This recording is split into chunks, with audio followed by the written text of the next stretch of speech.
hello everybody. Thanks for waiting. It's a pleasure here to do our yearly seminar, workshop, or stream of consciousness, however you want to call it. My name is Daniele Siqagusano. I'm an image engineer at FilmLight, and my colleague over here is Andy Minuth. He's colorist and product specialist at FilmLight.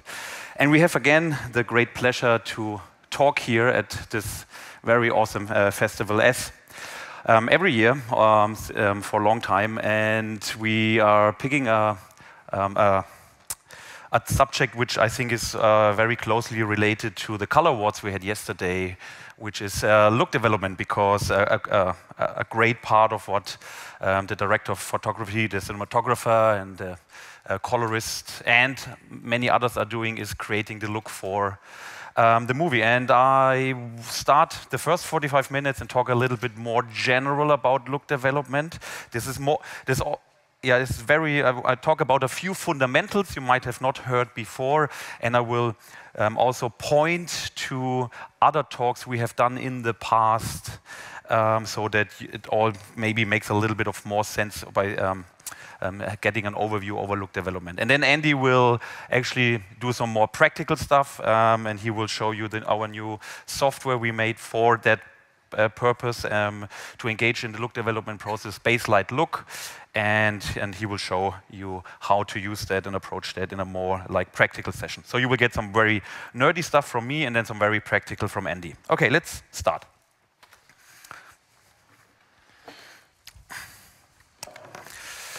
All right, so look development, an overview. As I've already told, we've done for 8 years now talks not only at Camera Image, but I'm always looking very forward to this one, because here I have the freedom to really talk deeply about things that concerns us and the development of grading tools. And it's a long history that we really started from first explaining what is color management to cinematographers, then going deeper, what is natural images, natural texture, developing digital image, a very great talk Andy did in 2019.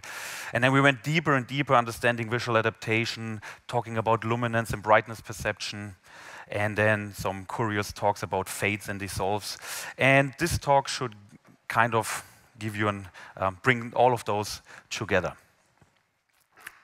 Okay, so look development, what is look development? It means different things to different people. And if we look into the visual effects community, how a look development artist is defined, I think we can draw some conclusions from that definition. A look development artist helps build worlds and characters by creating the color, texture, materials for everything you see in the final rendered image.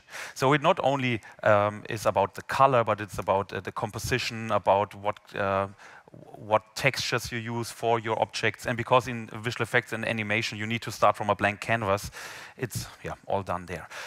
So in the live action, we can maybe give the broader term of visual development for a movie, the task of really orchestrating the costume, the makeup, the props, the location, the lighting, the optical filters, the lenses, but also the perspective. What kinds of lenses do I use? Where do I put my camera? And because we're doing motion picture, it's also about the camera movement, the acquisition medium and format. Basically, I'm describing the job of the cinematographer. But then this is to capture the light we have on set. But we need to transfer that light to a display. And for this, we need the motion picture development pipeline. As we had in the photochemical process, we had a development pipeline. We also have a development pipeline in the digital domain. And all of those processes are supervised by the cinematographer or the director of photography. It starts with finding the color palette for props and costume, and I don't need to explain you your job. But if we say the visual development is the whole thing, we are talking about the look development within the motion picture development pipeline. If we look at the motion picture development pipeline, you think oh my God, what is this? This is a diagram the Imago Technical Committee has created, and it describes the path of the photon That's basically the light from the set all the way through the camera. I lost my mouse pointer, wait a second, sorry. All the way, I think I need a mouse pointer at some point. Wait a second. Oh, it's back, sorry.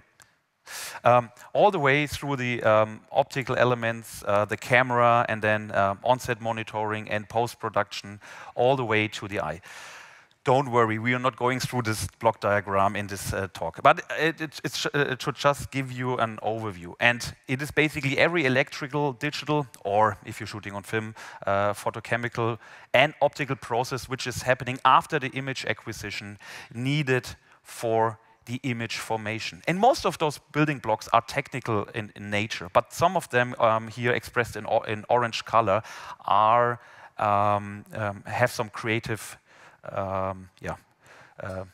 possibilities. And if we look, where's the look development process we wanted to talk about?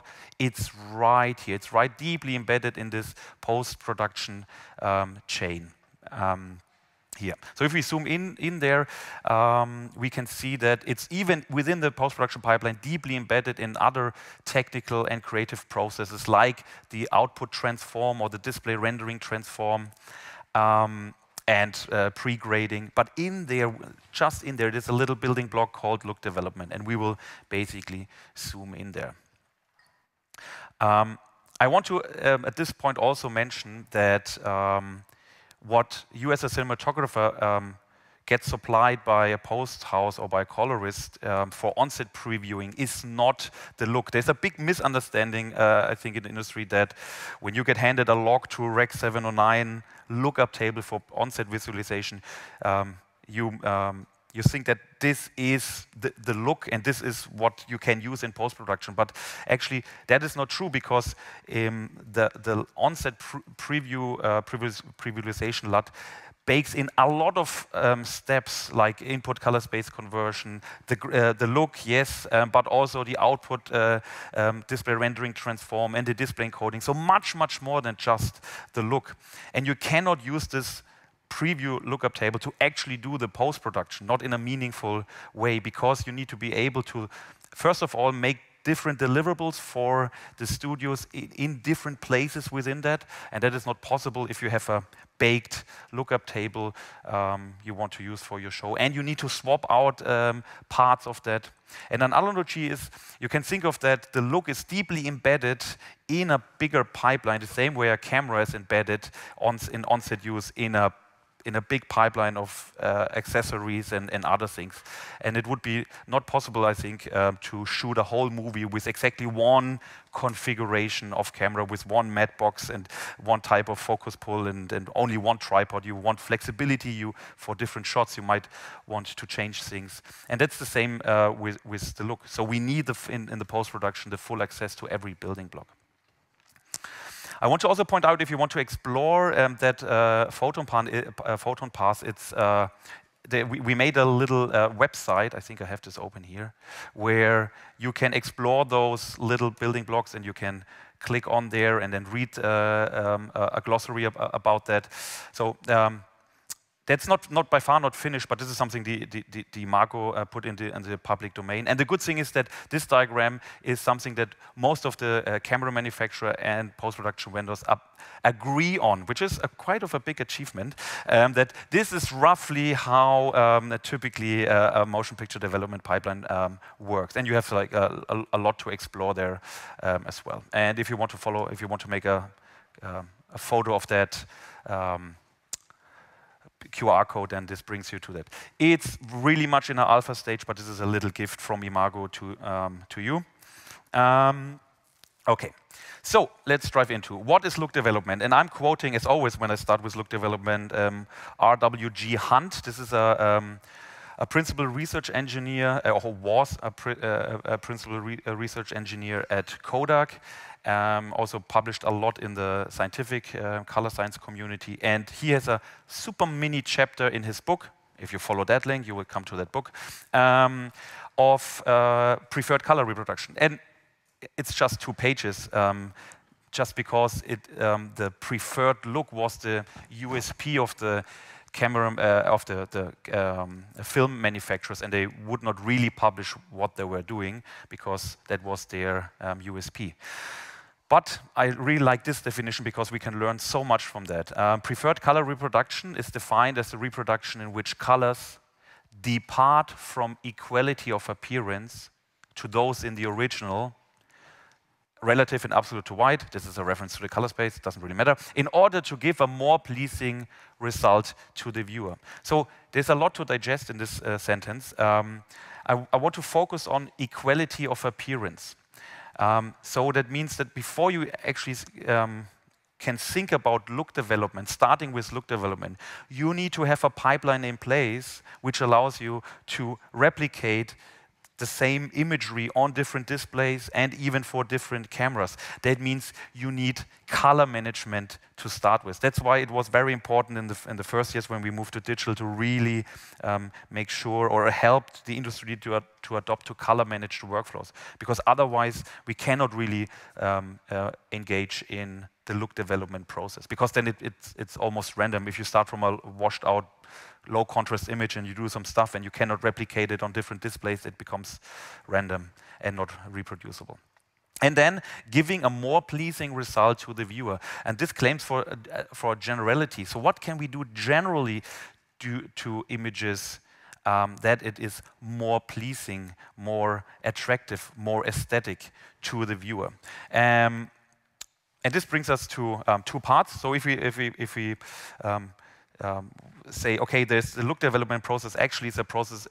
Are 2 processes. One which really look very general on those really general things, and then the other which is really the look development process for that specific movie or project. So the core look development is not really story driven, but it's I would say human driven, and the look you create is then story driven. And I want to stress out again, the log C to Rec 709 LUT is not a look, but it's the baked part of the motion picture development pipeline. So what are the goals? I mean, there are, of course, cultural differences and zeitgeist or en vogue, or how do you want to call it. We have fluctuation in what we prefer in terms of overall style. In the Western culture, we prefer more saturated skin tone, because that means if we look more saturated, that means we can afford to have to lay on the pool and get a good holidays, and we have we just show that we're having a good life. In the Eastern world, it's quite the opposite. If you are wealthy, you can afford to stay inside, and generally more pale skin tones are preferred. And there are all sorts of cultural and regional biases on there. But we can also look at preference in a more Darwinistic or evolutionary way. I know this is quite a strong word, but yeah, let's have a look in that. There's one thing I want to draw your attention to, which is the prototype effect of for preference. So in cognitive neuroscience, we believe, and with we, I don't mean me because I'm not a scientist, the community believes that we organize the stimuli we get, the vast, large input, we organize them in categories and prototypes for those categories.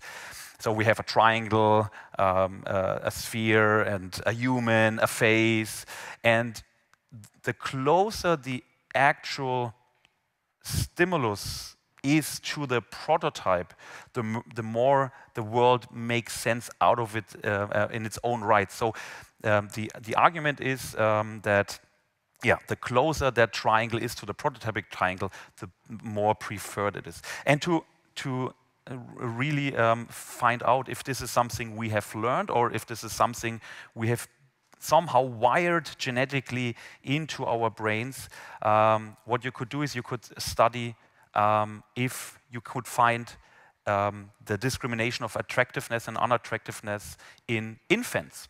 And this is what Samuels and Awe did in 1985. They thought like, okay, if we can find that in babies from 3 to 6 months, where their color vision is not, or their vision is not yet as good as adults, but good enough to really discriminate faces, and I think the color acuity at that, the visual acuity is between a fifth of that of a human, but still it's good to understand the surrounding. And what they did is they made pairs of slides, of photographs, always with male or female with the same hair color, the same facial type of shape, roughly, the same type of look. So that it's very, very similar, the two.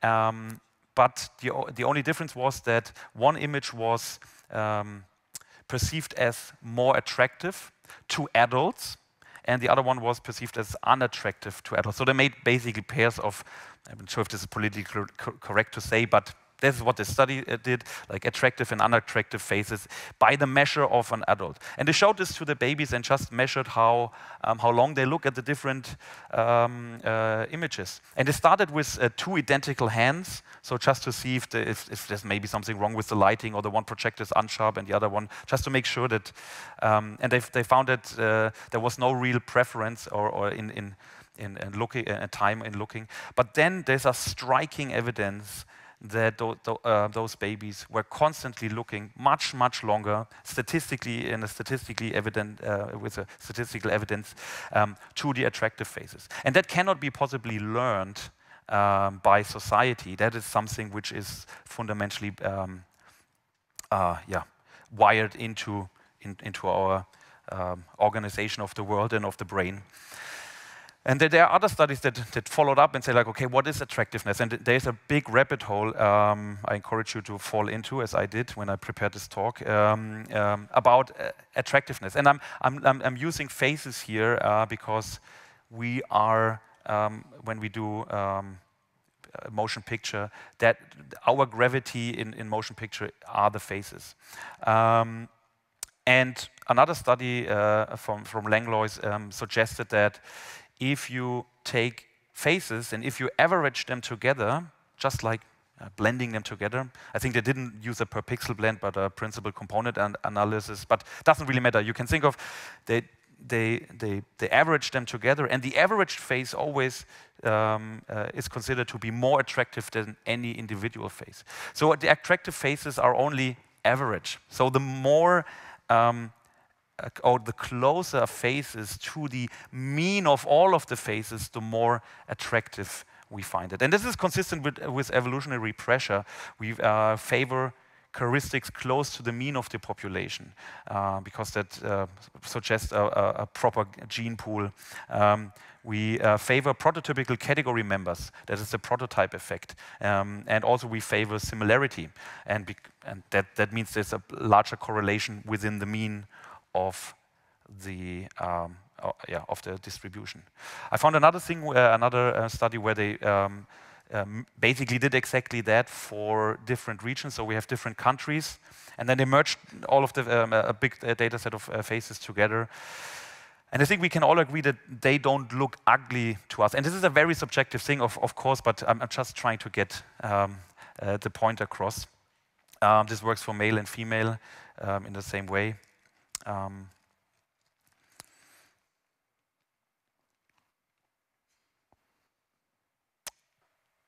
A few more.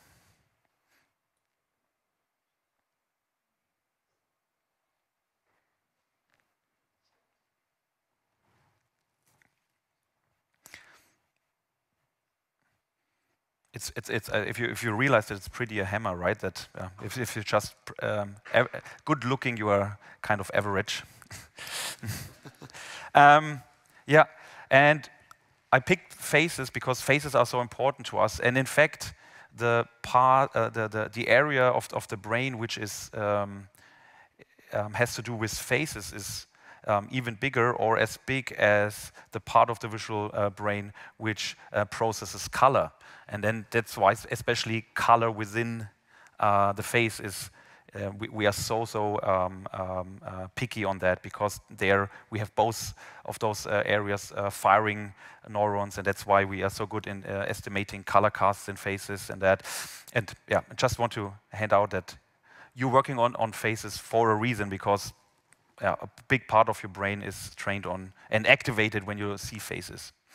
And if you're developing algorithms and you don't have faces in your data set, you're doing something wrong. So back to color, we could also see, like, okay, how can we do something in the color domain to make the faces look better, or more in a general way, because we wanted to make a look and we want to apply the look to images, and we want then that the image looks better or more attractive. So if we average the colors together, and we are in a luxury position to have a color space which is perceptually uniform, and we plot the different faces, we can see that both in the hue and in the saturation and in the exposure domain, we have a normal distribution. And the closer the color, the skin color is to that distribution, the more that prototype effect is triggered. But we have also different means depending on the region. So I plotted here 5 different regions, and we can see they're all scattered in the same place. There's no cultural or ethnic group that has a very, very different skin color, but they are different. And that's also my first criticism on the film look, and we are trying to apply the same type of look to every movie in every cultural basis. We are not really exploiting that prototype effect to the maximum by using film emulation. Another indicator is which triggers the lizard brain, the reward system, is the skin condition and the variance of colors within the face. There are studies where they took pictures of a 12-year-old, a 42-year-old, and a 55-year-old, I think it was a woman, and then they used a 3D model of a face, and they just projected the color onto that face. So there is no other difference between those faces than the color variation. And then they asked people to rate the age of that basically identical picture. And the age is of course biased, because we're taking always the same face, but we can clearly see that the trend follows that even in the estimated age, that the youngest face is estimated as younger than the one with the older age. So that means the variation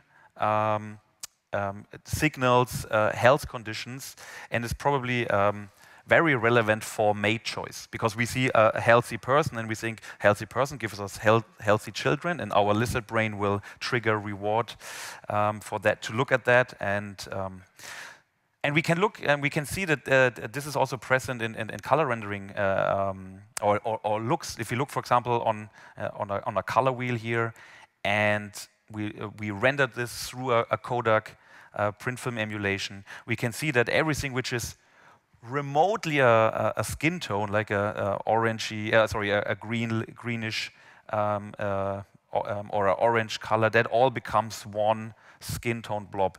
That triggers both the prototype effect, but also the smoothing of the variation. And I try to make an example of that. So I take this image, and this is rendered now without any look, just with a very clean picture development pipeline, where there's no look in the middle of that thing. And now I'm doing something nasty, and I'm really apologize to that model here.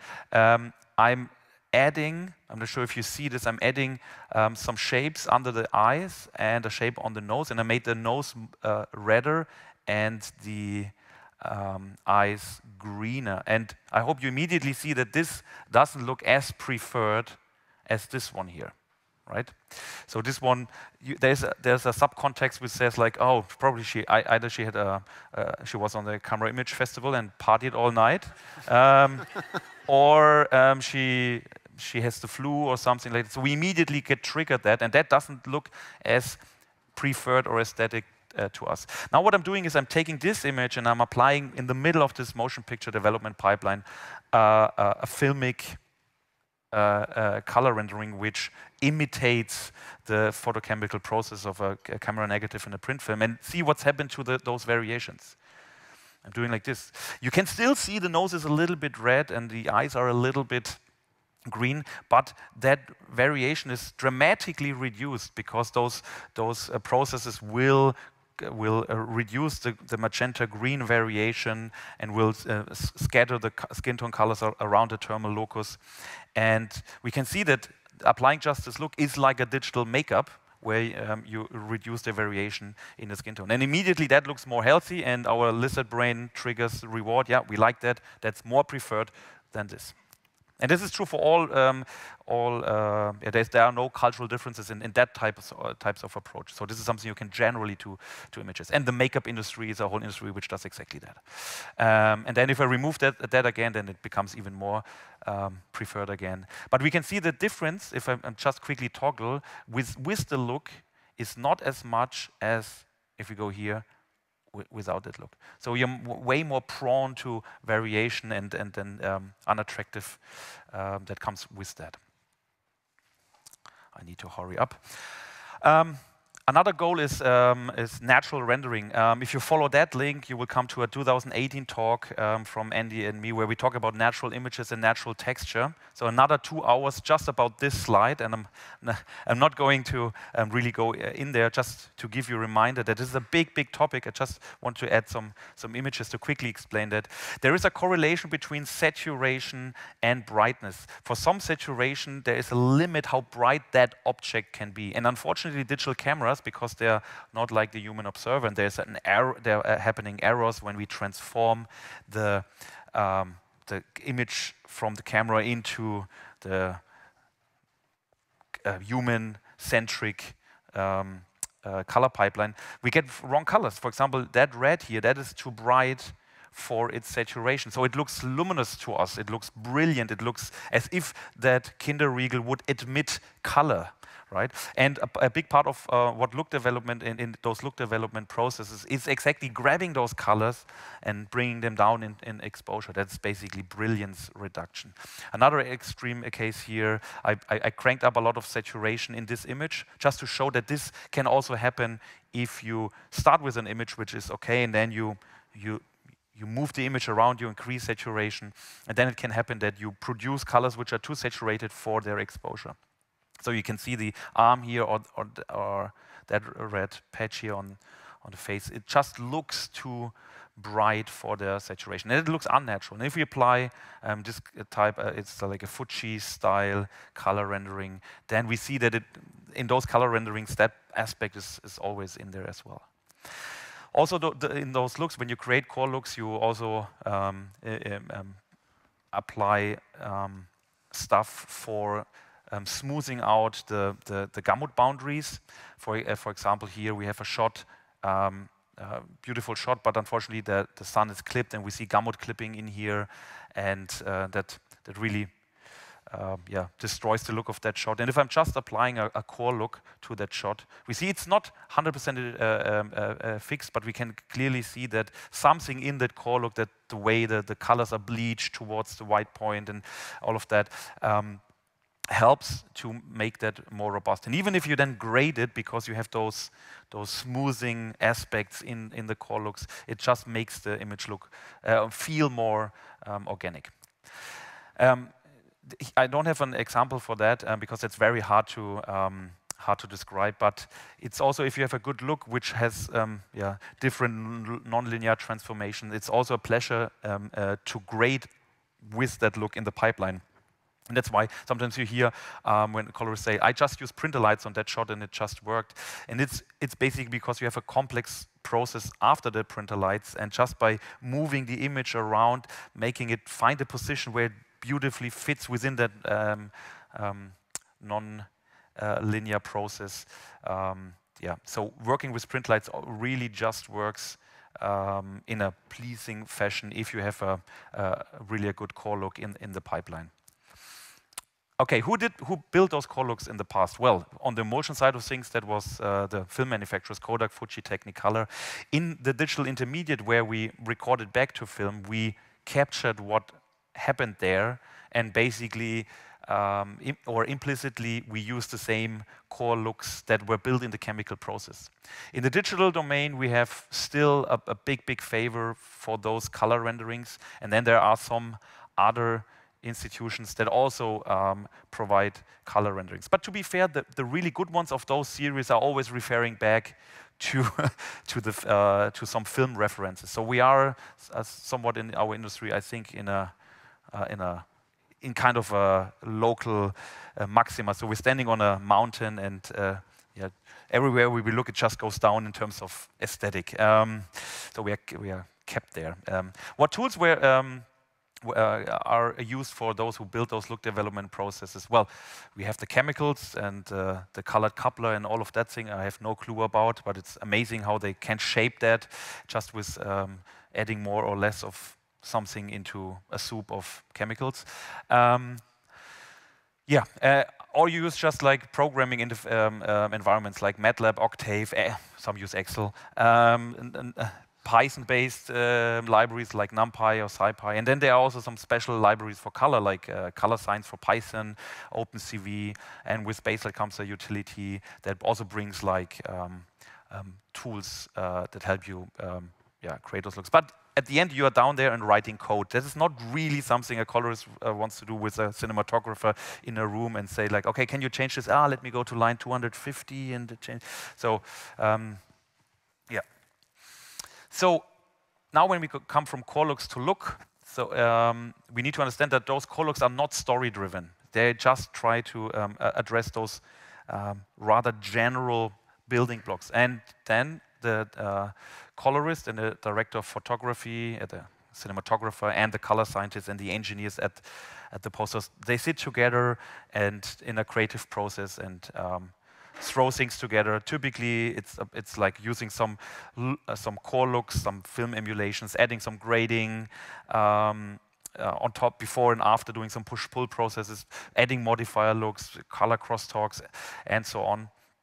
That's funny because we're getting a lot of those log to Rec 709 LUTs from onset, where the DP says, "I want to use this, but what is in there?" And I found personally that there are actually only 5 print film emulations around the world, which are constantly mutated with CDL grade and with U-shifts and with grading before and after. But if you look for the characteristic kinks within that, it's always, you look at it in a 3D view and it's like, that's the ARRI universal cube that came with the ARRI scanner. Oh, that's the one photocam print film emulation that somehow leaked into the industry. Oh, this is the TrueLight film, generic film print film emulation, added with some further modification. So we're really circling around the same a handful of core looks, really.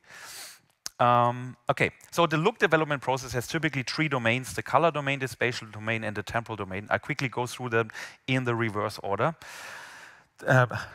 Look development in the temporal domain, what does this mean? I'm not changing anything about the temporal aspect. And yes, this is true because at the moment we live in a world where with the 24/25 acquisition, we really have such a poor acquisition that we don't have any room for a creative engagement with the temporal aspect. And the 25 frames, 180-degree acquisition has a certain look to the motion, but as soon as we come to higher frame rates, 360-degree shutter acquisition, we need to manage that look, because if we not manage that look, it will look, in terms of the motion, very alien to us and maybe not as aesthetic as it could be.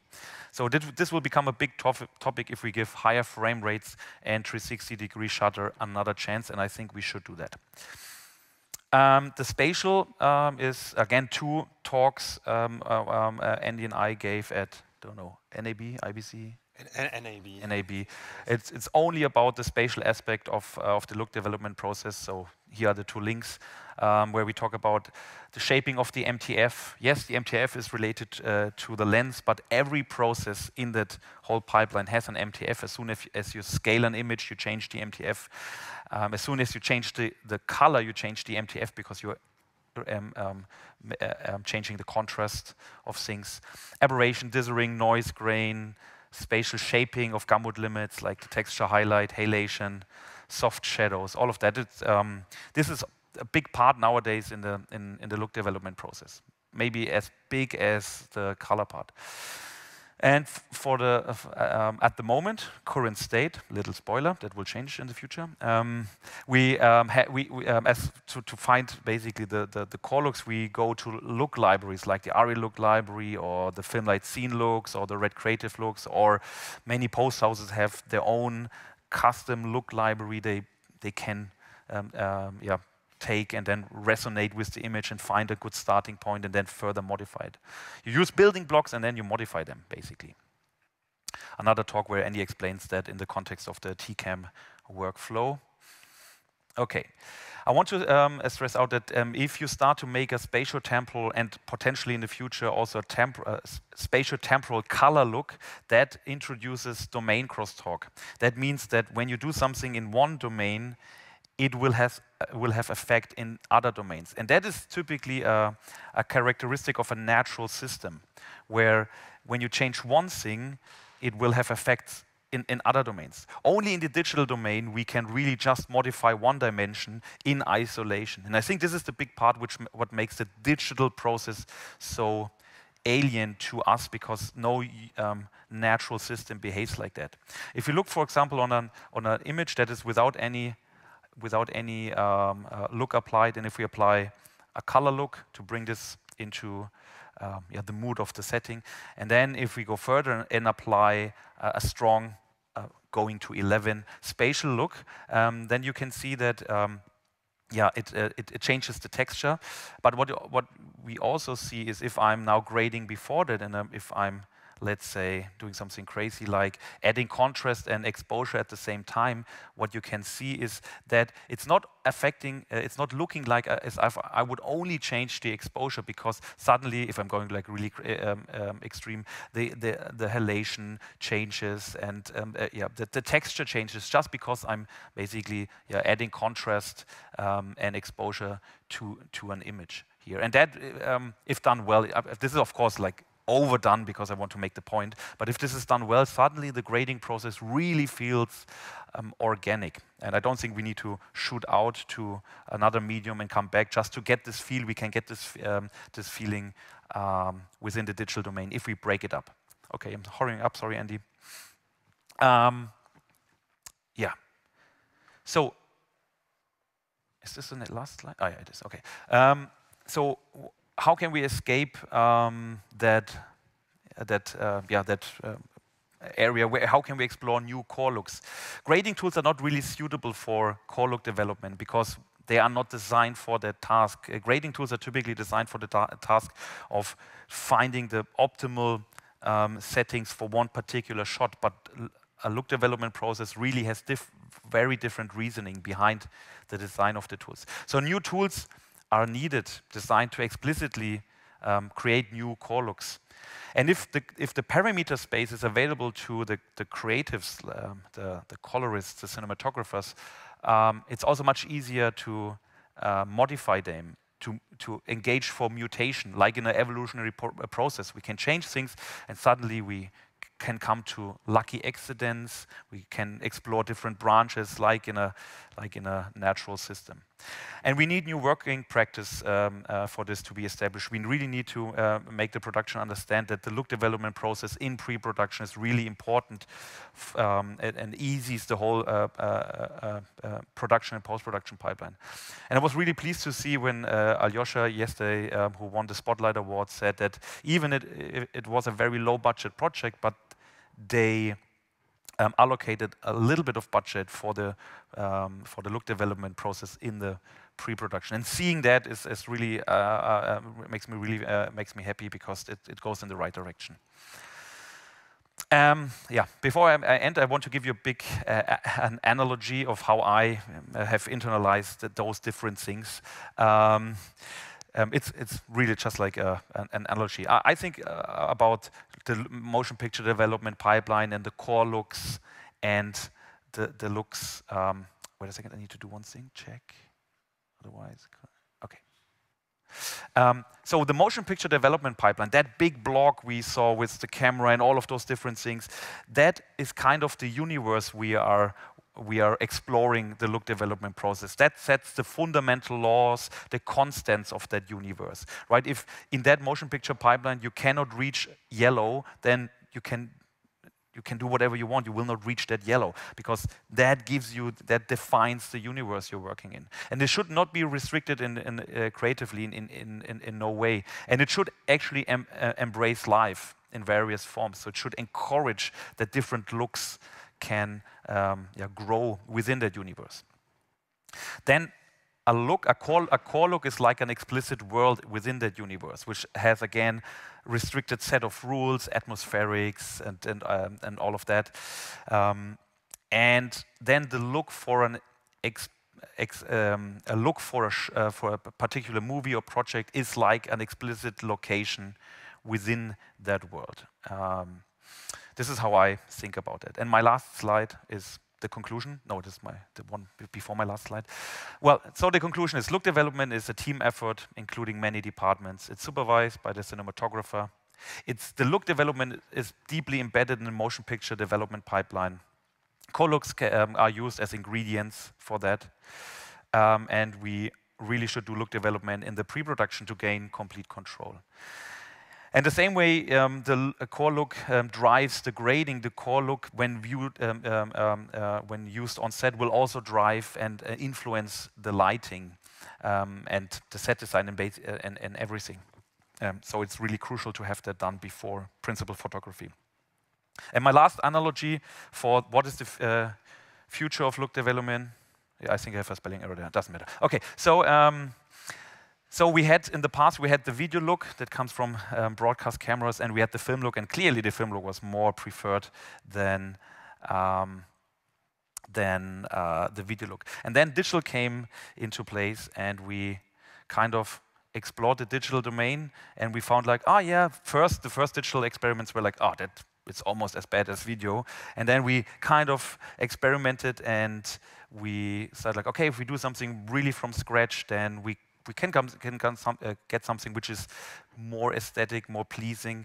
But then once we explored that, we found that, well, but none of that is really as good as the filmic look. That's why I think the whole industry is circling back to the safe mountain of film look because, yeah, we know what we get. But I think we are only on a local maxima and not on a global one. I think the future is that if we look further, I'm pretty confident that we can escape that, and we can create looks which are much more preferred and really tied to the story, to the prototype of a cultural mean, and produce very nice looks. So I'm looking positive into the future. So that was my talk. So maybe we put on the lights and I hand over. Vielleicht noch dieses Ding, was machen wir dann nach dem Weg? Jetzt auch da noch nicht weiter suchen. Naja, egal. Okay. While Andy is preparing, maybe we can have one or two questions. If you have someone now.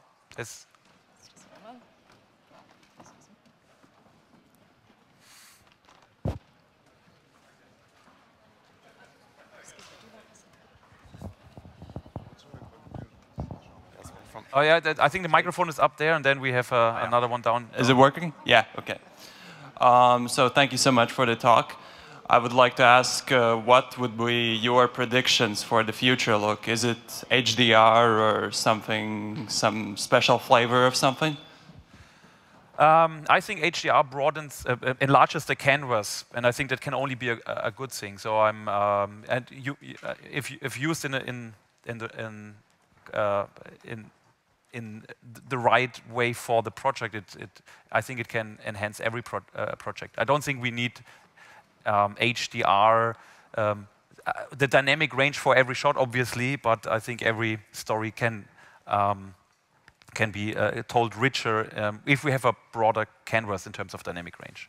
Yeah, and I think that I hope that we give higher frame rates another chance, because I think we are in a local minima at that at that point. There was another question down there. Thank you. We pass the mic, and then I think we go. I think it was down there, unfortunately. But then we do. You were first.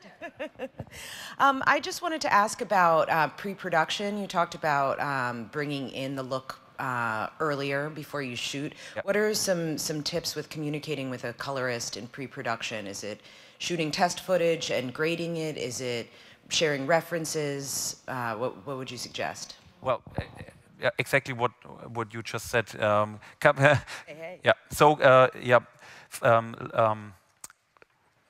establishing a very early relation with the colorist, talk with the colorist about the visual style, and grab his expertise, his or her expertise in helping you to achieve the look you want. And that is like shooting a lot of tests, obviously, then doing some pre-grading, grading a look Bible, whatever the techniques are.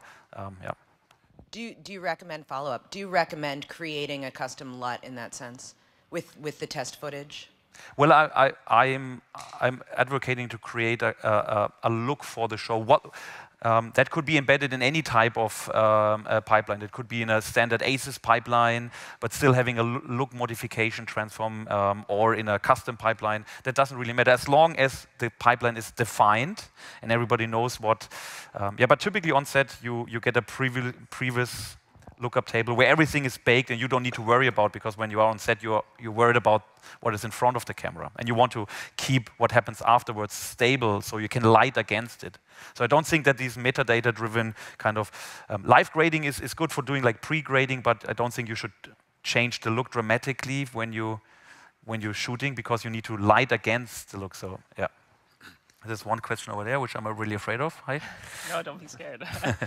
Thank you so much for the talk. It was really great. I guess I'm curious, and maybe like there's not a real answer yet because it's sort of in development. It's an ongoing discussion within the community. But for future looks beyond like frame rate and stuff, you know, I feel like we've had a lot of interesting developments with digital and like circling back to film. You know, like if you look into film history, it really wasn't designed for a lot of skin tones beyond like white skin tone. And now I think we're playing with that a lot more. People revisiting film scans and everything. You're in a different space. We've almost kind of merged the two between film and digital looks.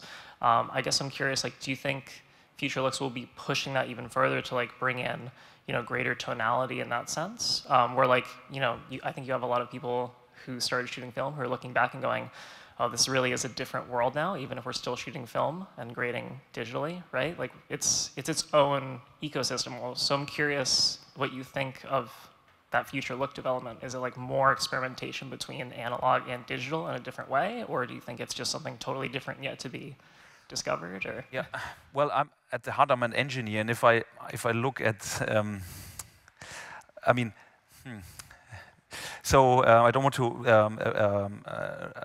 really, yeah. It's hard. Well, the digital intermediate process was, its promise when it was developed was to be transparent, right? So you shoot on film, you have a visual effect shot, you scan it in, you do some digital work, you bring it back, and it will look exactly the same, and you would not distinguish between the digital one. And now we're taking this process to produce something, which I think it was never designed for that. And what I think what productions are doing, that what they're looking for is for that lucky accident, that thing like, I don't know what's happening, what is the surprise, let me surprise and maybe I can find something. But I think digital systems can evolve into a much more organic thing with technologies like domain crosstalk and I looked at a few of those film out things, and I think you can come very close if you think more holistic about the digital pipeline. So yeah. Thank you. I hope I could sneak out that question. Yeah, no, that was perfect. Okay, so let's hand over to Andy. I talked enough, and thank you so much. So Andy, it's your turn. Yeah, thank you again, Daniele.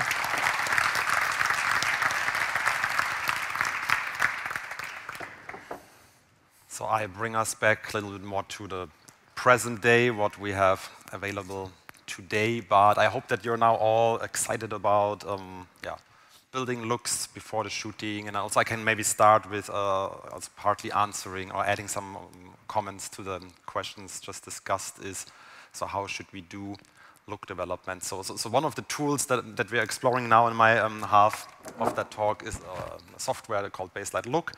But so how can we do look development? Do we always need to shoot test footage? I think, yeah, I mean, ideally, if you have, if the production allows it budget-wise, then this is always the best case scenario. And then shoot ideally on the real locations with the correct makeup and costume, etc., etc. But also, we know that that's not always realistic for every project. So what I, for example, like using is then some kind of prototype footage, then trying to find shots of old projects, for example, of the same people who collaborated, for example, then finding these prototype shots and saying, okay, so we need something that is outside and has some is in a forest location or whatever, a desert.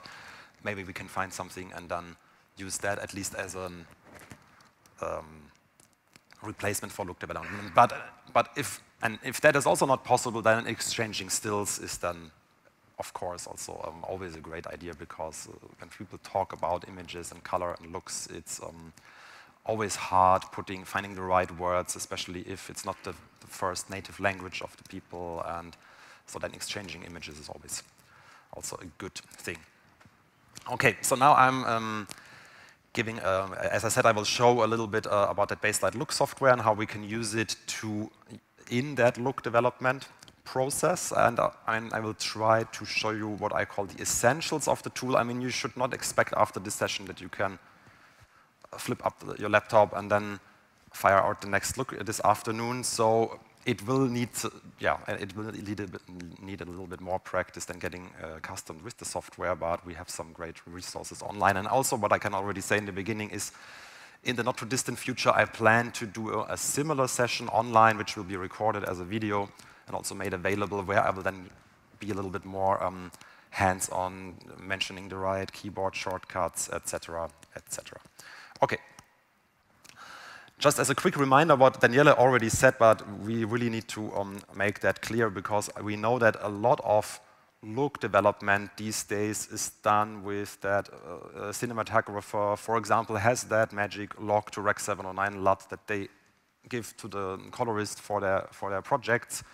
And then this is that is maybe their USP, and they're really happy with these with the aesthetics in that LUT, etc., which is totally understandable. But technically, that is moving into a dead end, because if you already worked for one of the big distributors on the market, then they usually say, no, you can't use your log to Rec 709 LUT anymore, because we will do some HDR finishing, and we say you need to use more modern processes, like, for example, ACES, or there are also other processes available from camera manufacturers that split that thing into two parts, where we have that look, and then it's nowadays then often referred to as log to log. So, but technically you could say it's a scene referred look, so it's not converting from log to a different color space, especially not a display referred color space. And then there's that generic display transform downstream of the look, which then converts the graded image with the look into the necessary display color space, which could be a cinema. Now there will also be now HDR cinema very soon, probably in higher demand. So HDR cinema and normal cinema, SDR television, like a normal 100 nits, and an HDR television, and this is then all accustomed by the generic display transform. So that's how we need to work, and for many big productions, that is actually a must. So they say this is not possible at all. But also it makes sense for other reasons. Then the other thing is that, what Daniele already mentioned in a very nice way, is that a look is not just a LUT, because in a LUT we can only store what I would call the color component of the look. So we can only store per pixel operations. That's how it's described technically. And here on the bottom, I built, I mean, it's again a very extreme spatial look, like pushing it not to 11, maybe to 12. But you can see that these images look very different, and I also have them in full screen, so that's a little bit better to digest. So that's the uncorrected source image. And so the first thing we always need to do in look development, this is also what we see again later, so there are usually a few stages, is first we need to do some kind of exposure and white balancing. So first we need to get the shot into a stage where we say, okay, so now it's a neutral thing. So you can imagine it like adjusting the ISO in a raw developer and then the white balance slider, but there are also other tools in Baselight. For example, there's the base grade operator, which allows similar operations also on footage that is not shot as raw. So first we balance it, and then we can start with the look development. Because if we would start with that yellow-greenish image from which was tinted by probably the ND filter in front of the camera, then also our look would be biased towards magenta, which is not a good thing to have. And the next thing then is, for example, here the color look applied again. So we go from here to here, and we can see it has all these effects with smoothing the skin tones into a similar area that Daniele just described, and it has that brilliance reduction of like high saturation, moves towards darker colors, which looks really nice. And then here we have that version 12, a spatial look, and it's just, again, to get the point across. So if we would like to have that super dreamy, creamy kind of look on a project, we definitely can do that, and you should do it if that's serving the story and the project. But we can't bake that into a LUT.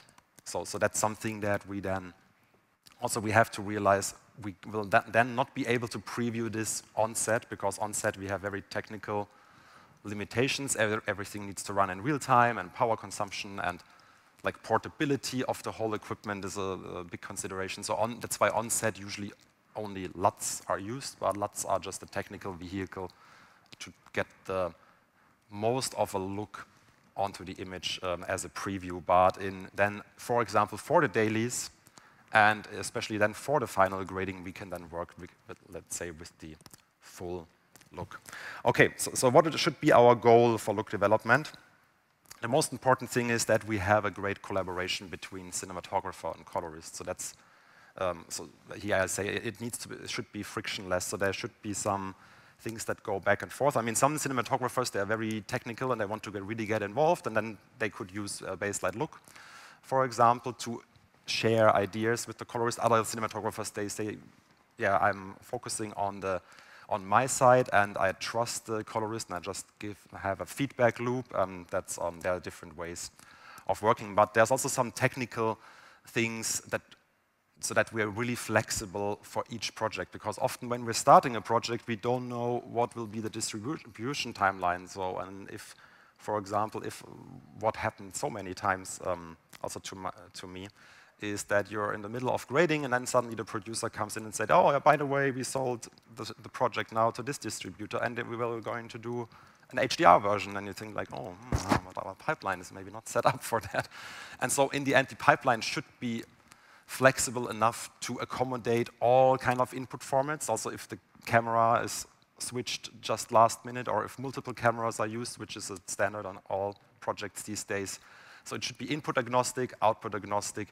It should support different color management workflows, ACEs, vendor-specific ones, like FilmLight TCam, but they're also from the camera manufacturers. They're different color workflows.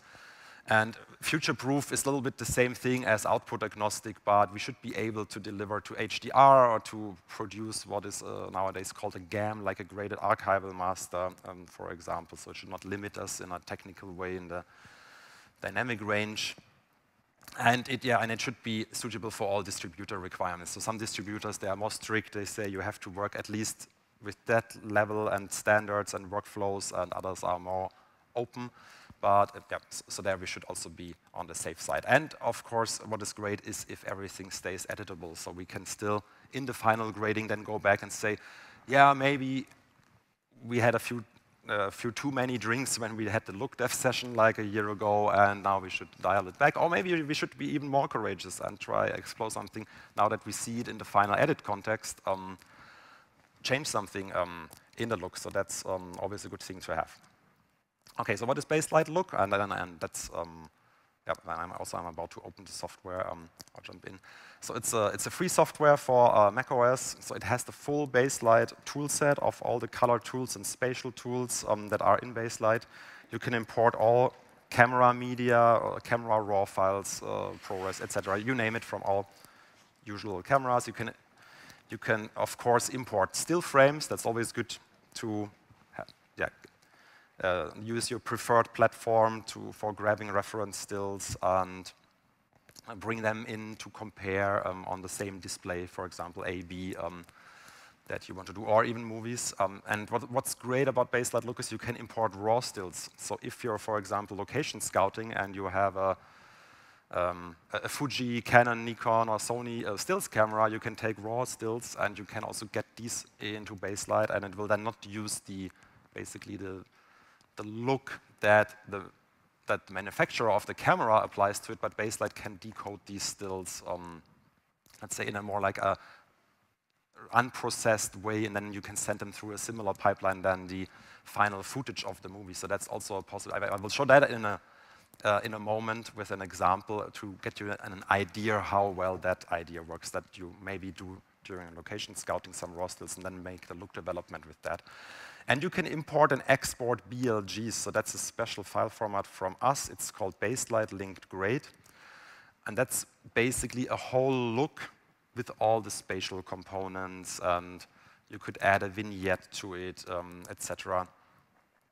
Compressed into one single file. And so that's then the easy thing to send around. So if you would, as a cinematographer, so if you would collaborate with a colorist, you would then exchange BLG files back and forth, maybe with different versions, if both ends are using Baselight Look, or colorist maybe also Baselight or Daylight, for example. The software is a little bit limited on the export side. So you can export stills as JPEGs. So if you say, okay, I just need to have need to share it with costume and art department and etc. Of course, to build look bibles, and you can export movies as H.264. Okay, so how does it fit into the ecosystem? So there are different scales of production. So now I start with, let's say, the largest scale where there's live grading on set and a proper dailies process. So basically at the beginning we have the look dev process of the cinematographer and the colorist, and they're collaborating and then coming to a point where they agree on, and then usually probably it would be then the Baselight exporting then maybe the colorist, maybe the final BLG for on-set use. And then on the set, you could use Pomfort, our friends from Pomfort, their Live Grade Studio software, and there is that BLG tools option inside Live Grade, which I want to show at the end of that session quickly, how that could work.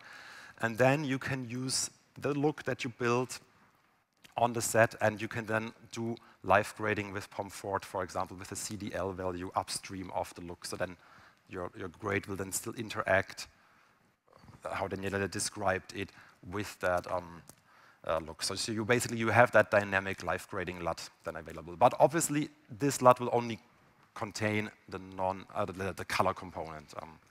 But the BLG itself will contain the whole look when it then travels, for example, further to dailies. And in Daylight, you can then also render all the spatial effects and other stuff to do proper dailies. And then and the look could evolve. For example, the dailies colorist could maybe do some tweaks if that is a way to go, or it could stay as it is, of course. And then the BLG and the look with it can then travel to final post-production finishing on Baselight, for example.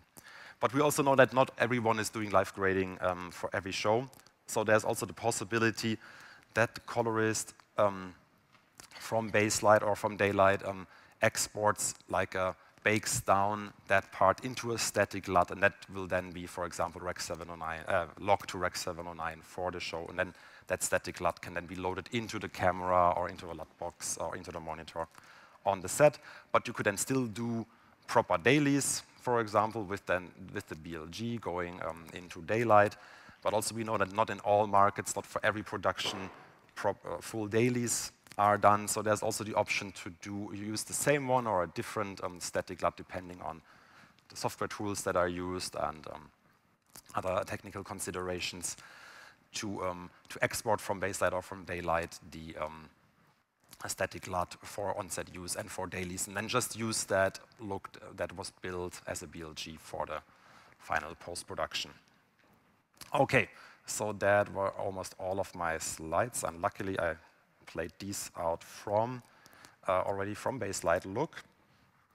And so let's see a few of these things that I just talked about in action, how that would work. And as I said in the beginning, you should not expect to follow along with all the different things that I'm doing, but more to get a general idea of how the software works and what you can do with it. And so now I'm here in in Baselight we have a different hierarchy to order our work. So there's a level of jobs. So a job would typically then be the project that you're working on or you want to create a look for. I mean, here I have one, it's called Look for DPs, so which is that session I'm doing today.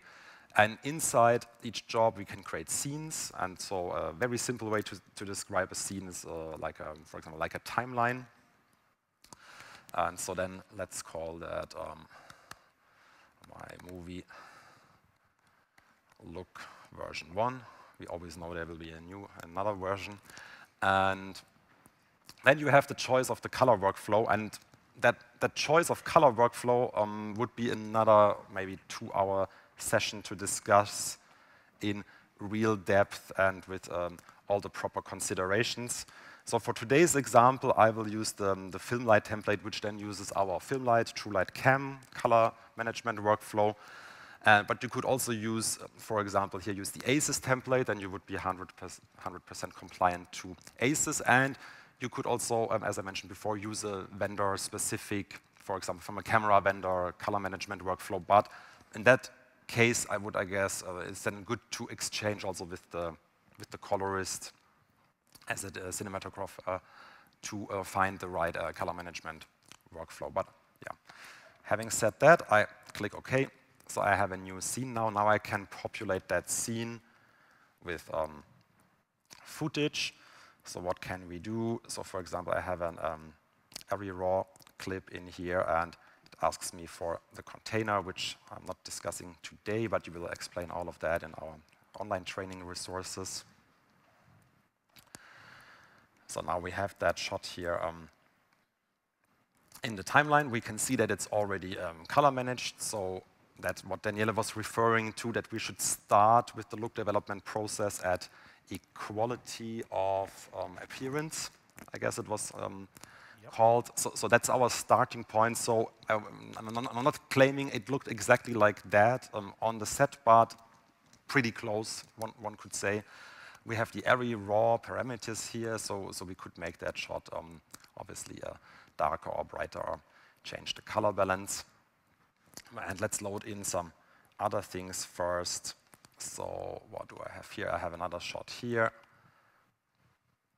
That's the one that I used for that example. We can then also here have another look at that process of balancing and then doing the look development and then maybe creating a similar level 12 spatial look.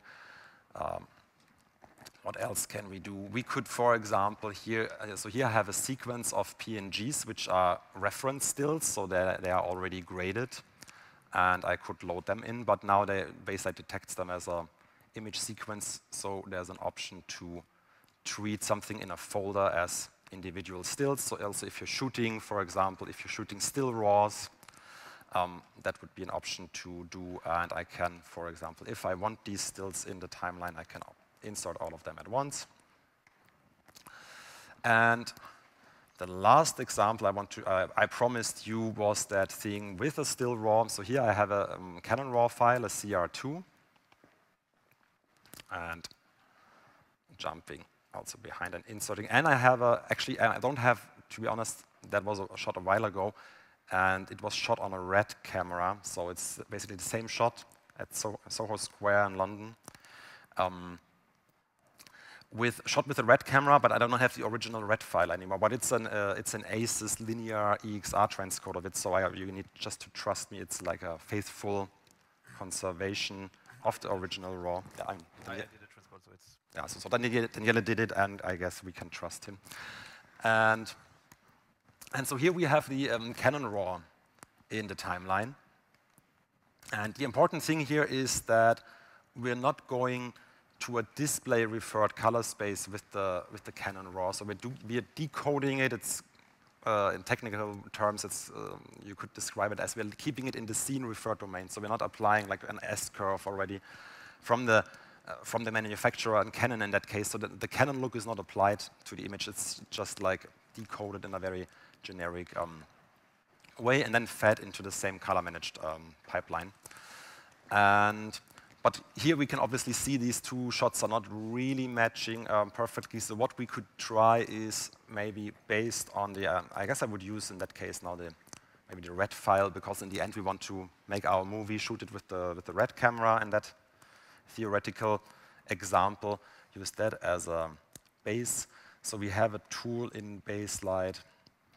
It's called Base Grade, where we can do also this kind of like a semi-assisted white balancing. So I can here select something that should be white, and then just maybe you saw I draw a rectangle, and so you can see that now we made the whole shot a little bit more neutral. And yeah, so we go through that extensively in in an online tutorial about that tool. I can maybe adjust the exposure a little bit, like that. And now then there's also a tool, for example, if you need that to transfer the white balance, like the global white balance, from one shot, for example, here to this one, and I can then just roughly try to match the content of the scene. And now we can see that if we take I mean, this is just simulating what if we would be on the set with our stills camera. Could we then use these stills maybe for look development? And I would say, I mean, ideally, it's always best to have the real equipment and the real camera that you want to use for the project with you. But it could, in certain situations, really help then if the location is really interesting and really relevant to go that route. And then basically, and the idea is, if you then properly color balance your raw stills and then build the look upon that, and we will then not use that color balance in the end then during look export. We will then say, okay, that was just done for that specific shot. I would say, yeah, it's reasonably close so that it can be useful, for example, in look development. I mean, now I would say that one still looks a little bit more bluish to me. I mean, we can also tweak it here a little bit manually, but that's not the point for today. Actually, I also inserted these reference stills. That's good that I noticed that, because they are PNGs and they don't contain any kind of like color space metadata. So now they look clearly wrong. So in that case, I need to tag the input color space of these stills as, for example, 2.4 gamma Rec 709, because they come from the Rec 709 version of the film. Sorry, I didn't do it for all of the clips at once. I should do that one more time. And then we can see, so now we have these different stills in there, for example, for comparison for our look. And we can then do split screens and jump from A to B. There are lots of possibilities to do that, or wipes, etc. Okay, so now let's go into that shot here as an example to build an actual look. So I mentioned before, first, we would insert what we call in Baselight a layer. So in Baselight, everything always flows from top to bottom. So the image starts at the top and then flows all the way down to the bottom. So now I inserted a new layer below our clip. So the clip is gray, and then usually I would label that to work very organized, especially when we export the final look. Then that makes a lot of sense, organizing what we call the stack. So all the operations that we're then doing in different layers is what we are calling a stack. So and my layer 1 will be my balance per clip. So that's something that I will apply to each clip, but I will not export then as part of the look, because that's just a treatment that every clip might need. And yeah. So in that case, I will use the same white balancing to help here, because I don't have a grading panel. Then it's always the quicker way. So I can select something that should be gray or white here on the bottom. And then here, for example, say, okay, so let's color balance that shot onto the white shirt of the guy. And then we could say, yeah, that's maybe already fair enough. Maybe we do it a little bit brighter or darker. And yeah, maybe something like that. And then we would go into the real realm of, okay, so how do we build our look? So we definitely need to insert a new layer for that. And typically, I'm always working with colors. For me, my look layers are always orange, because I mostly think about skin tones than there. And also I label it. But technically, I would give it a higher layer number, but that's something more like, that's more about the working style of each colorist. That's, so that we can then have, in the end, more room to squeeze in maybe per shot shapes or whatever tweaks, but that's not really, technically, it's not really necessary. You can also then add shapes later if the layer number is not a higher number. But I want to show a little bit like nice style as a good example. And then we can apply one of these modern, what we call scene looks or scene-referred looks. And in Baselight, they are available in a special operator, and that operator is called the look operator. So here we can see I have different of these modern looks inside here. So for example, I have one folder with the red creative looks that red provides for their IPP2 pipeline. We have the ARRI look library available. And per default, we have the core looks also available in Baselight in the look operator. I need to say that the red and the ARRI ones are not shipped with the installer of the software, but you can download them from our website or contact us, and we can supply you with these ones. Yeah, because we want to keep our native system, let's say, they are more neutral, but of course we want to also help all of our friends in the industry and all companies to support their pipelines. Okay, so now I'm in the core looks folder, and these are the looks that are especially made for that FilmLight, TrueLight Cam color management workflow. And so here we have a set of core looks. The C100 ones are ones that are basically what Daniele described as that film look hill, where the industry is currently moving. So there's a generic one, which is basically a codec print emulation. You can probably guess what the Japanese one is. And there's also an earthy one, which has a little bit stronger, let's say, earth tone, a little bit pastel tone effect. But I'm personally a big fan of that one. There's one that is called BiPAC, so that simulates an old two-strip film process that Daniele was able to recreate digitally based on the old papers that were available. And there's a vision process which combines the look of a film negative and also of a print, because so far these C100s, except the Vision one, they are basically only more the print side, which has this much stronger effect on the image in a film pipeline, but the negative also has certain effects. So one of the larger ones is, maybe I copy that to another shot. Maybe I can illustrate it here. Let's see if we can see it. I haven't tested that. Because one of the distinct differences is that, no, we can't see it here that much, but I mean, at least we can see it has a very different effect here on that turquoise background. But maybe if you're into film print emulations, you know that usually that foliage and the greens turn very brownish yellow. So that's the effect of the print. But if you then bring the negative also into the equation, then you realize you get much nicer green colors again. So that's why that Vision look is very popular.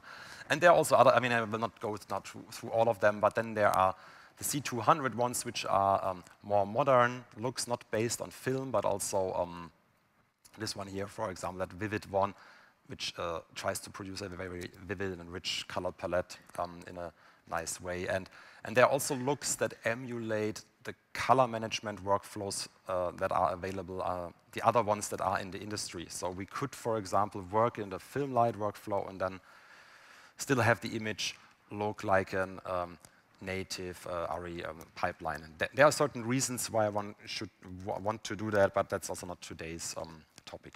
And one of the nice things about these, and let's go back to the vision of these looks, is we can also adjust their level, so we can adjust the intensity of that look, and we can also combine them. For example, we can combine different looks, then the different core looks, to then basically distill out our look for our specific show. So that's the idea also of today's talk, is that don't just use a core look out of the box and slap it on and then, yeah, okay, so that's it, we're done. So we try to encourage you, use this as building blocks or as ingredients, as a chef mixing together the nice look for the project, and be very open to experiments and try different stuff.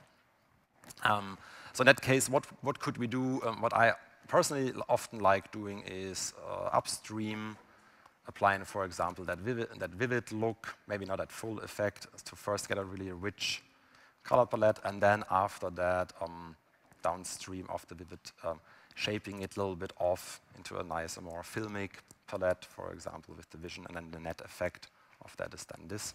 But we can also do, of course, numerous other things. And now, if I am saying, okay, that core look effect is now changing the color of these doors here, and these are, that's really not good. Maybe it's a commercial for that, for a brand or whatever. And so then don't stop there. And so there are possibilities, for example, to go into a tool then downstream of these looks and just fixing the color of these doors, maybe back to a more neutral one. I mean, I'm not trying to go back all the way, because I mean, we still have a look, but I guess you get the idea. So if someone says, yeah, but these doors were actually turquoise and not really bluish, then there are possibilities to do that. And in that case, I use the hue shift operator. But yeah, I mean, there are various operators available to work on colors and looks in Baselight Look.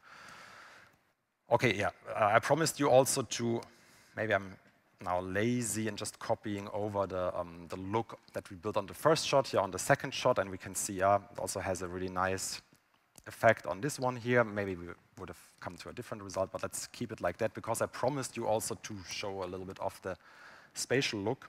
Personally, I always do it downstream of the color look. So now I am here having layer 9, and I'm always using that color for my spatial look. I'm labeling it. And then we use a completely different set of tools inside that layer. So one very extremely popular one is called texture highlight.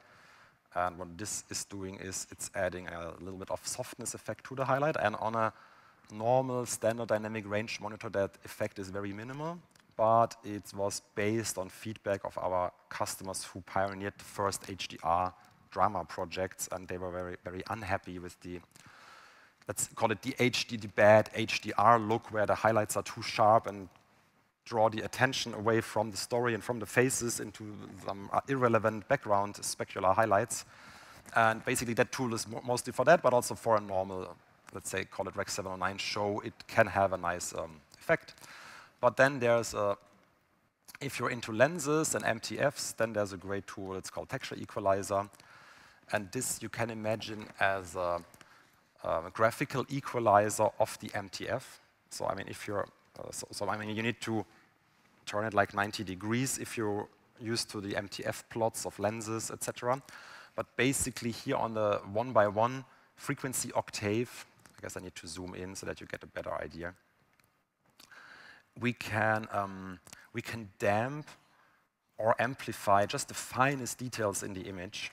So I'm not sure if you can see that. Maybe you can see it here on these snow in that image.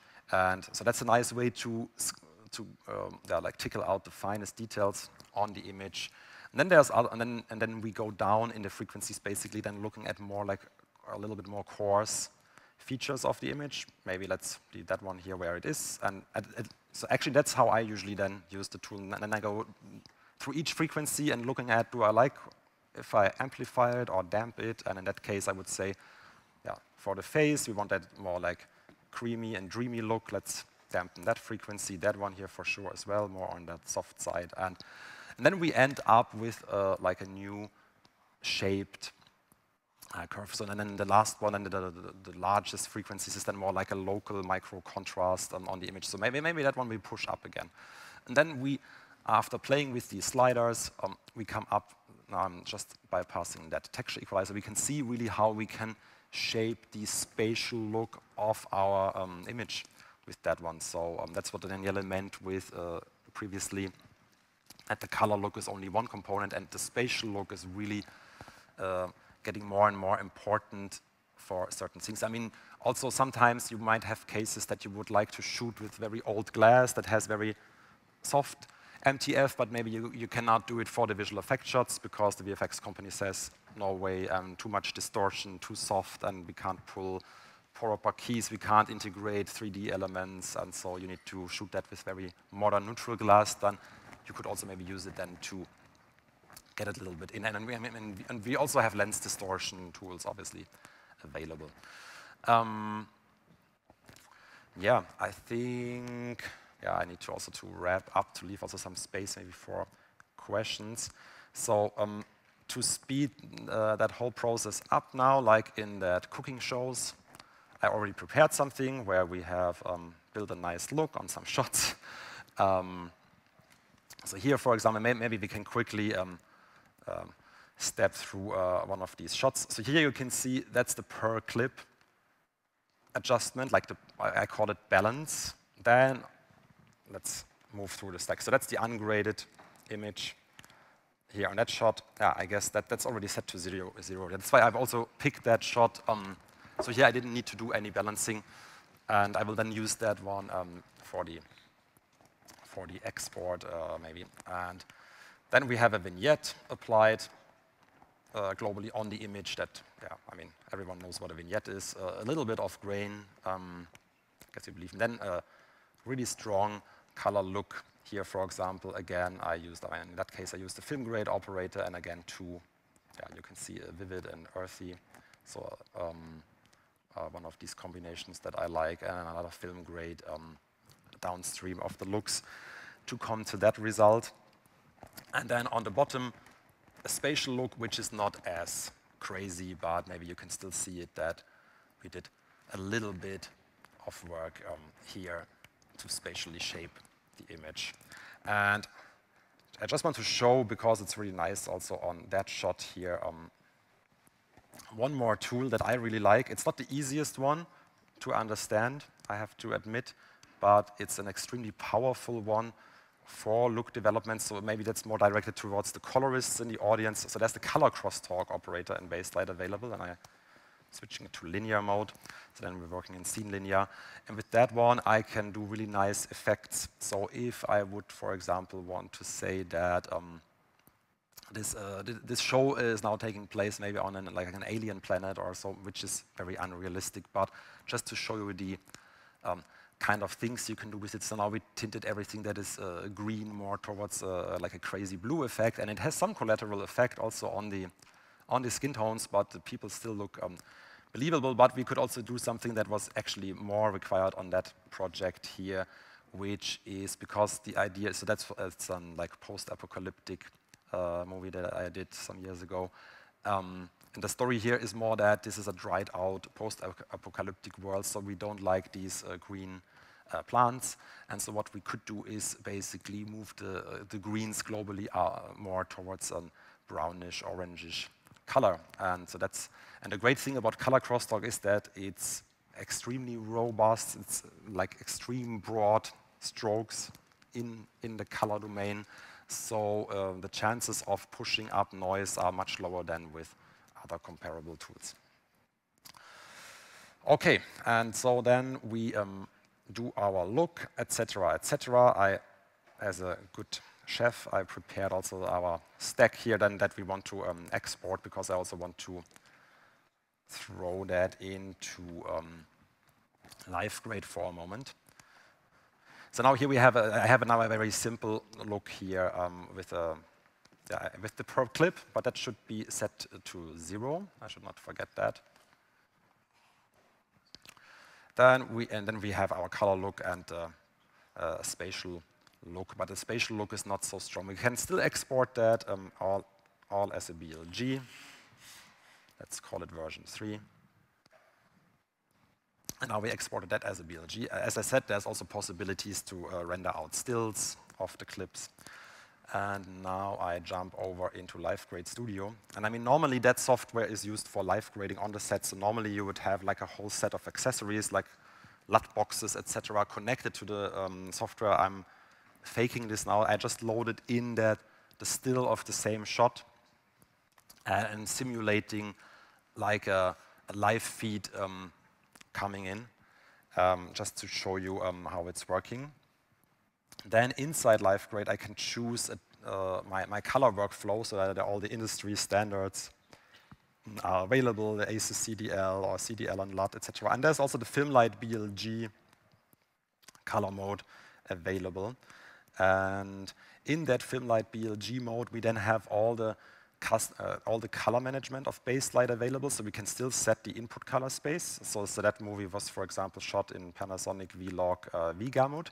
But if we have a second camera from a different manufacturer with a different color space on set, we can then also go in here and basically select from all industry standard color spaces. There can even be custom color spaces be installed. So I mean, maybe you heard about strong capabilities of Baselight and color management.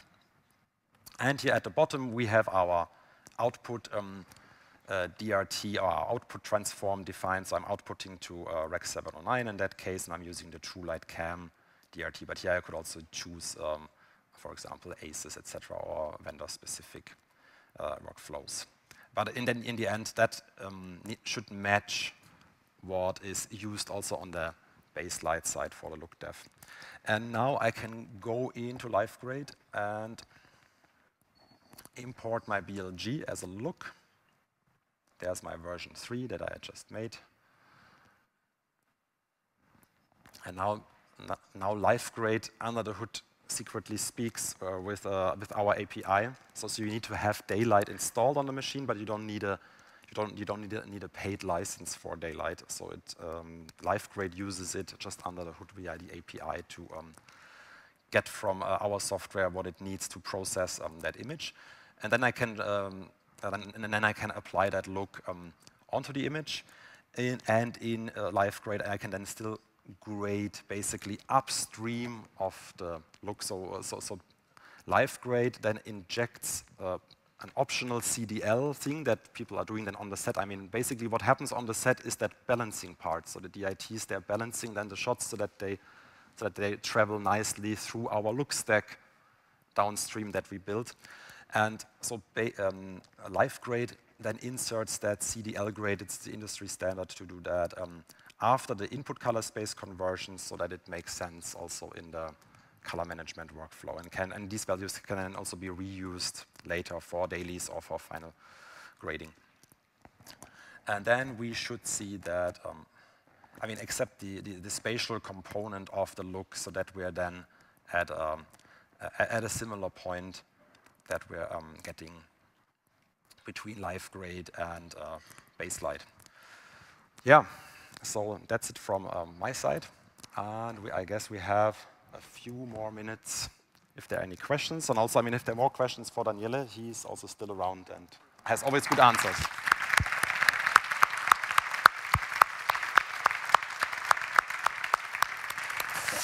All right. Thanks, Andy. It was great. Are there some questions, or are we also hanging around here?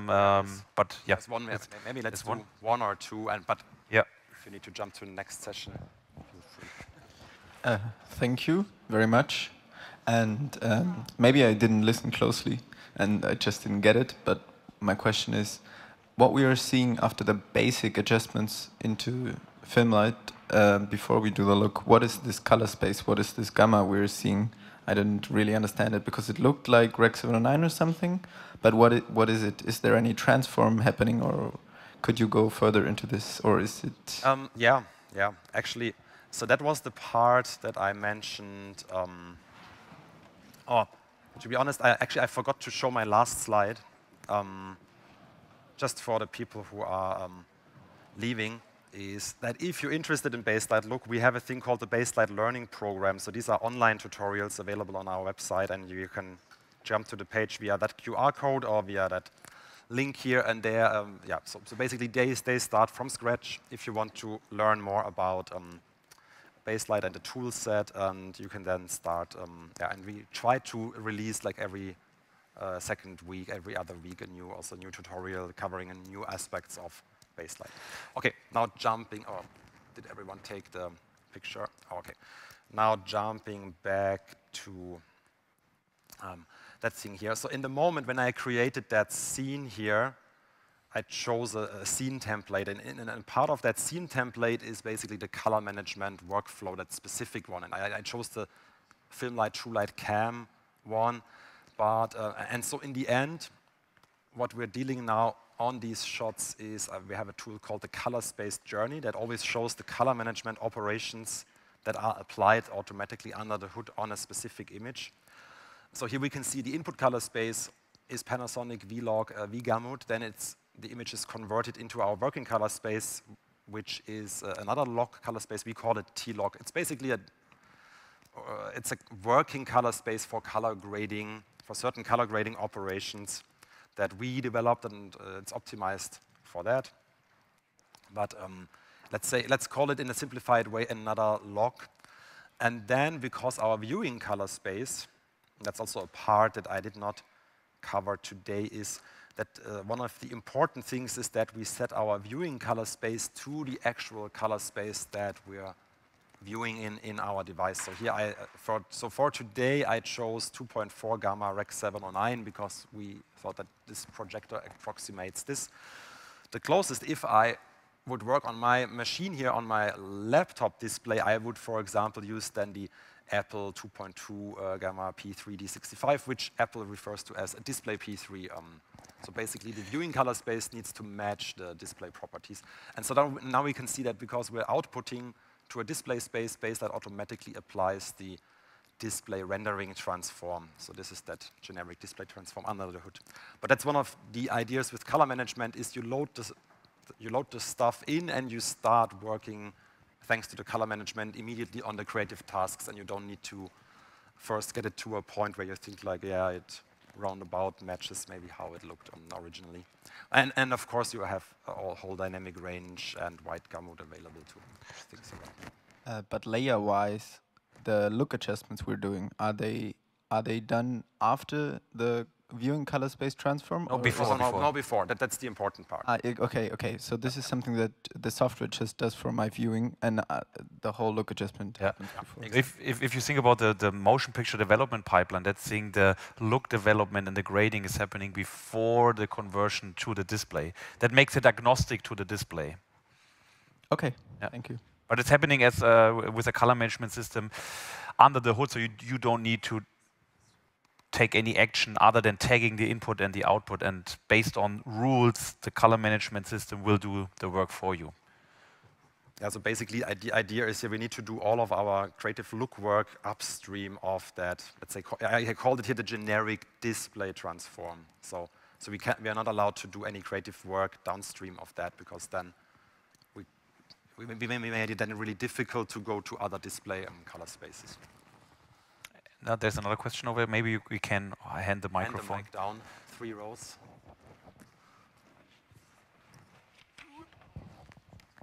Thank you. This is more of a general futurism question. The motion picture development pipeline is pretty standard at this point, but do you see any sort of AI technology disrupting parts of that pipeline, having parts now suddenly route back into themselves or through different channels? Well, quite possibly, yes. I don't know how much. But there's nothing like a static pipeline that doesn't evolve over time. So if it's AI or whatever that means, or any machine learning-based tools to assist some of that, or if there will be other block building diagrams, probably there will. Well, I mean, it's like transforms that the displays are doing, or apps are doing, or something like that. Yeah, I don't think that dynamic pipelines will be incorporated in that stage, because if you have a dynamic process in there, it's hard to light against it or even to grade against it. So all dynamic models are not really suitable for that task we're doing, because we are changing dynamically things before that, and we need a static model to change against. So that's why colorists don't like dynamic backlight consumer televisions to do color grading, because you make the image brighter, the television makes it darker, you make it darker, the television makes it brighter, it doesn't. And the same is true for lighting. You want to have something static to work against.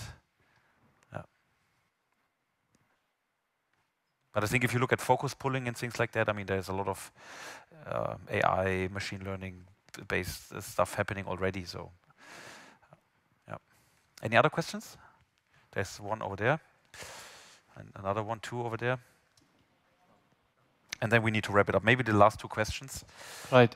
So, hi. My question will be, first of all, you didn't work with masks so far. I was wondering if you can do that as well in that program, or if you will have to go to VFX to do that. I assume you can, probably, right? The second question will be, which programs are now compatible with Baselight? Like, where can you import your looks? Can you work with Resolve to do the export, the final export? So the first part of the question was if you can do shapes, basically like, yeah, I mean, so this is what I did here, for example, with that vignette thing. So there's, I mean, it's very, very soft, so maybe I reduce the feather a little bit. Make it more obvious. So you can also incorporate that into the look, and it will then travel through the whole chain into the, for example, in dailies you could apply it, but obviously on set you cannot preview with the vignette. But that's of course possible, yeah. You can do that.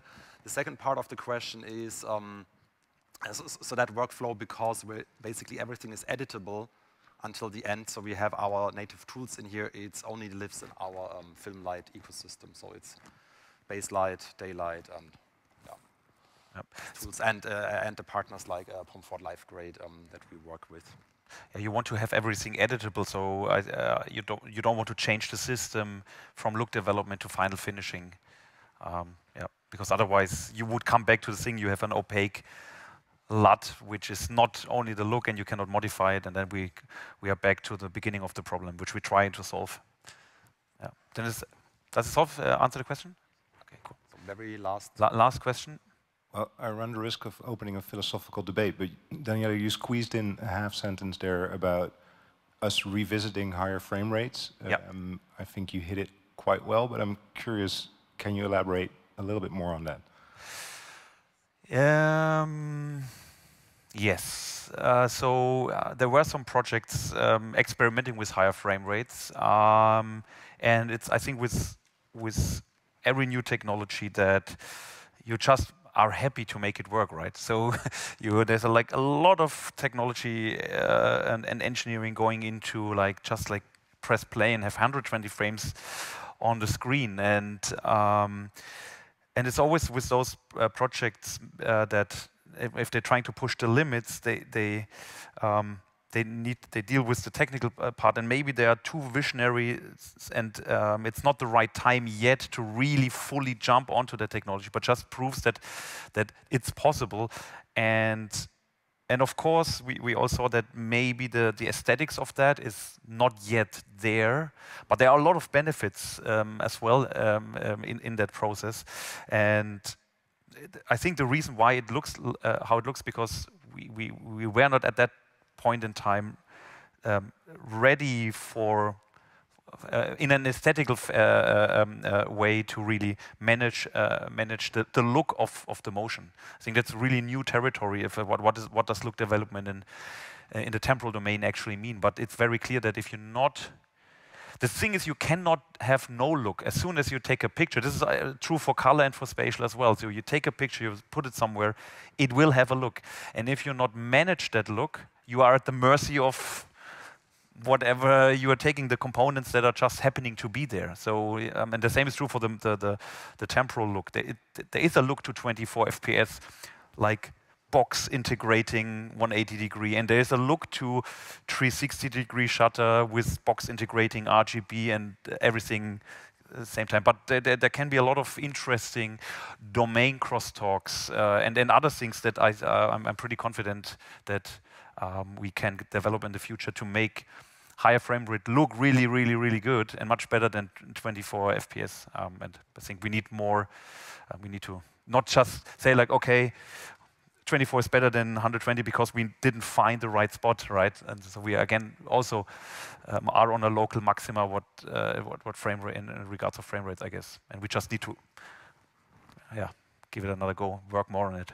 So would you say that the tools are now in a state where we should start revisiting it, or wait 2 or 3 more years before we experiment? Maybe wait. Well, it's a chicken and egg problem, isn't it? So you need the project to develop the tools, and you need the tools to make the project look good. And